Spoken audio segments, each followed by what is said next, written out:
MLA തർക്കം തീർന്നിട്ടില്ല. ഫേസ്ബുക്കിൽ ഇന്നു മുതൽ സേവനം തുടങ്ങിയെന്ന തലക്കെട്ടോടെ തന്റെ കുഞ്ഞ് ഓഫീസ് മുറിയുടെ ദൃശ്യങ്ങൾ ശ്രീലേഖ പോസ്റ്റ് ചെയ്തിട്ടുണ്ട്.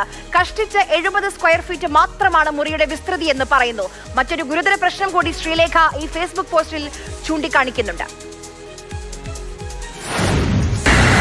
ഇത് എൻ്റെ ഓഫീസിൻ്റെ ഒരു വശത്തെ ജനലാണ്. അതിൻ്റെ താഴെ ഈ കൂട്ടി വച്ചിരിക്കുന്നത് മുഴുവനും വേസ്റ്റ്, പ്ലാസ്റ്റിക് വേസ്റ്റ്, മാലിന്യം ഒക്കെയാണ്.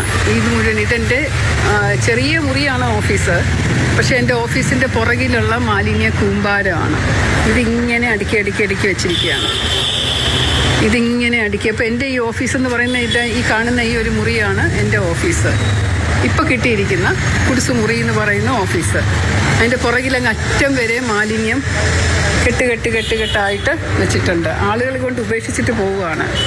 അപ്പോൾ അതിൻ്റെ കാരണം എന്ന് പറയുന്നത് ഇവിടെ 2 വേസ്റ്റ് ഡിസ്പോസൽ കേന്ദ്രങ്ങളുണ്ട്.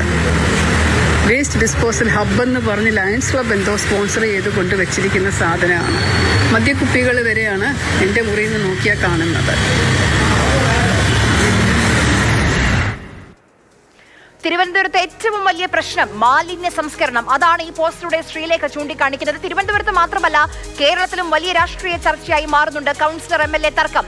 ശ്രീലേഖയുടെ മുന്നിൽ കൃത്യമായൊരു വഴി ഉണ്ടായിരുന്നു. മേയറെ വിവരം അറിയിക്കുക, കൗൺസിൽ വഴി VK പ്രശാന്തിനോട് മാറാൻ ആവശ്യപ്പെടാം. എന്തിനായിരിക്കും തിരുവനന്തപുരം കോർപ്പറേഷനിൽ അധികാരത്തിൽ വന്നയുടൻ തന്നെ BJP എല്ലാ ഫോക്കസും വട്ടിയൂർക്കാവിലേക്ക് തിരിച്ചത്?